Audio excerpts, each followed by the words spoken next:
लेकिन मैं उत्तर प्रदेश के मुसलमानों को, जिनकी हालत बहुत ख़राब हो चुके हैं, इंशाअल्लाह उनको भी बहुजन के झंडे के साथ लाऊंगी। मुसलमानों का भी नशा उतर चुका है, अब वह भी रास्ता ढूंढ रहा है। मजबूरी में सपा के साथ लगा है।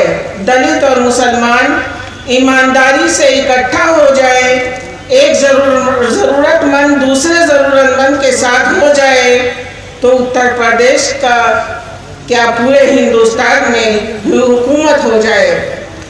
मेरे शौहर अतीक अहमद साहब हमेशा बहुजन समाज पार्टी में जाना चाहते थे और हमेशा दलित भाइयों से प्यार कर रहे हैं। बहन जी ने मुझसे कहा है कि आपको मेयर का चुनाव लड़ाना है, लेकिन साथियों, मेरे मेयर बन जाने से कोई समस्या हल न होगी जब तक बहन मायावती जी मुख्यमंत्री नहीं बनती।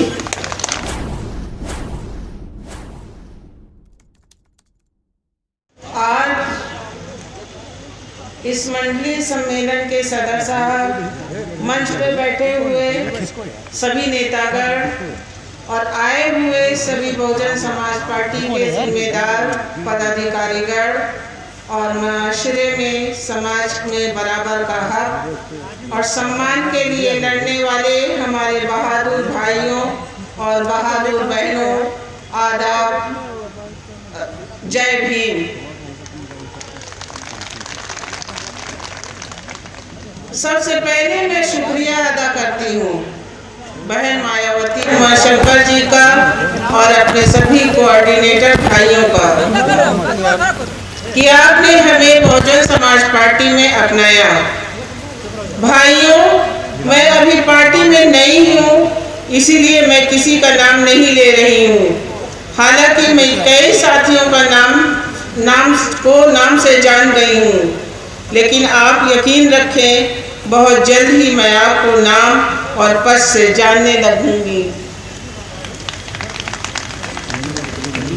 बहुजन समाज पार्टी बहुत कैडर और अनुशासन की पार्टी है, इसीलिए पार्टी अभी भी मजबूत है। आज के इस प्रोग्राम में मेरा कोई सहयोग नहीं है, फिर भी आप इतनी बड़ी तादाद में आए हैं, जो साबित करता है कि अभी पार्टी जवान और मजबूत है। मैं भी बहुत जल्द ही अनुशासन सीख जाऊंगी, इसलिए कि हमने कभी अनुशासन जाना ही नहीं। मेरे शौहर निर्दलीय विधायक होते थे, फिर उनकी स्वर्गीय मुलायम सिंह जी से दोस्ती हो गई, लिहाजा हम लोग अनुशासन सीख ही नहीं पाए। लेकिन अब बहुजन समाज पार्टी के अनुशासन पर चलेंगे और आप भी समय समय पर हमको राय देते रहेंगे। दलित और मुसलमान को इकट्ठा करने की राजनीति डॉक्टर फरीदी साहब ने शुरू किया था और माननीय स्वर्गीय काशीराम जी ने उसको आगे बढ़ाया और माननीय बहन जी ने कई बार उत्तर प्रदेश में सरकार बनाया। भाइयों और बहनों, मेरे शौहर अतीक अहमद साहब ने हमेशा बहुजन समाज को पसंद किया है और गाड़ी में तेल भरवा कर स्वर्गीय जंग बहादुर पटेल जी और काशीराम जी को देखकर प्रदेश का दौरा करवाते थे।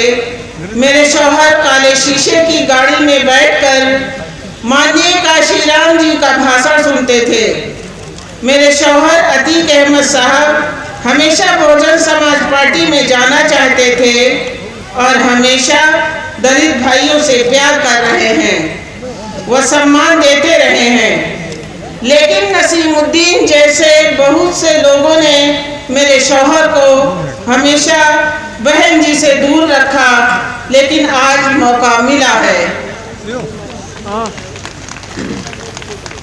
मुसलमान भी बहुत से दूर रहकर बड़ी बिरादरी वालों और पैसे वालों को अच्छा समझते रहे और ऐसे मुसलमान भाई भी हैं जिनकी ठाकुर भाइयों और ब्राह्मण भाइयों की तरह ख्वाहिश होती है कि हमको भी देखकर दलित चारपाई छोड़कर खड़ा हो जाए, जबकि इस्लाम में या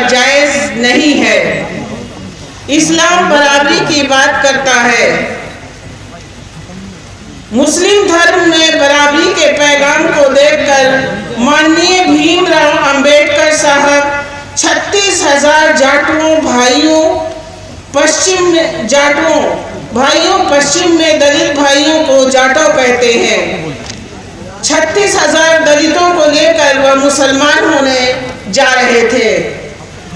ये सुनकर गांधी जी कलकत्ता से भागकर मेरठ आए और माननीय डॉक्टर अंबेडकर साहब को 3 दिन मनाते रहे। डॉक्टर साहब गांधी जी को मानते भी बहुत थे। डॉक्टर साहब ने गांधी जी से कहा कि मैं हिंदू पैदा हो गया हूँ लेकिन हिंदू मरूंगा नहीं। तो गांधी जी ने उनको मनाया कि आप मुसलमान न होके बौद्ध हो जाइए। दलित भाइयों, अगर उस समय डॉक्टर साहब 36,000 जाटों को लेकर मुसलमान हो जाते तो सोचो आज लाखों दलित मुसलमान होता। हिंदू धर्म पर सबसे बड़ा एहसान गांधी जी का है। बात बहुत लंबी हो जाएगी, लेकिन मैं उत्तर प्रदेश के मुसलमानों को जिनकी हालत बहुत खराब हो चुके हैं, इंशाअल्लाह उनको भी बहुजन के झंडे के साथ लाऊंगी। मुसलमानों का भी नशा उतर चुका है, अब वह भी रास्ता ढूंढ रहा है। मजबूरी में सपा के साथ लगा है। दलित और मुसलमान ईमानदारी से इकट्ठा हो जाए, एक जरूरतमंद दूसरे जरूरतमंद के साथ हो जाए तो उत्तर प्रदेश का क्या पूरे हिंदुस्तान में हुकूमत हो जाए। बहुत देर हो चुकी है, लेकिन अब मुसलमानों की भी आंख खुल रही है। इंशाअल्लाह बहुत जल्द ही सबको एक कर देंगे।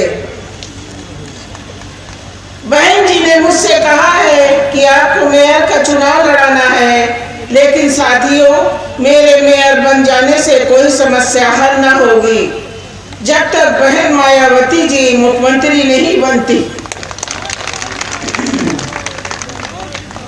तब तक कोई समस्या हल न होगी।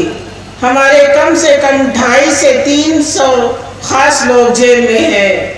मेरे 2 बेटे जेल में हैं और सांसद जी भी जेल में हैं, वह भी जेल में है। मेरा देवर पूर्व विधायक अशरफ, वह भी बरेली जेल में है। न कोई खास, न हमदर्द, न साथी है। मेरी आर्थिक स्थिति भी बहुत खराब हो गई है। हम लोगों के 13 बैंक अकाउंट सीज है। जैसे तैसे करके घर चला रहे हैं। अगर बहन जी ने मुझको मेयर का चुनाव लड़ा ही दिया तो भाइयों आप सबको खुद ही प्रत्याशी की तरह चुनाव लड़ना पड़ेगा। मैं पूरी ताकत से चुनाव लड़ूंगी और अगर आपने अपनी इस बहन को मेयर बना दिया तो दलित और जरूरतमंद भाइयों आपकी इज्जत, सम्मान और वक़ार के लिए मैं अपने पूरे खानदान, रिश्तेदार और मेरे 5 बेटे हैं, मैं आपको यकीन दिलाती हूँ कि पूरे मंडल में दलित भाइयों के साथ अगर कहीं अत्याचार हुआ तो मेरे बेटे लाठी लेकर सबसे आगे खड़े रहेंगे। अतीक अहमद जिंदाबाद, अतीक अहमद जिंदाबाद, शाइस्ता परवेज जिंदाबाद। बहुजन के भाइयों, आज से सीना तान के पटरी के बजाय सड़क पर चलना। मैं कुछ कर सकूं या ना कर सकूं, इंशाअल्लाह आपको इज्जत तो जरूर दिलाऊंगी। माफ कीजिएगा मीडिया के भाइयों, मैं भूल गई थी। बहुत जल्द ही आपसे भी मेल मुलाकात हो जाएगी। मैं सबका शुक्रिया अदा करती हूँ और ख़ास तौर पर से बहन मायावती जी का खुदा हाफिज। जय भीम। हरी मायावती जिंदाबाद, हरी मायावती जिंदाबाद।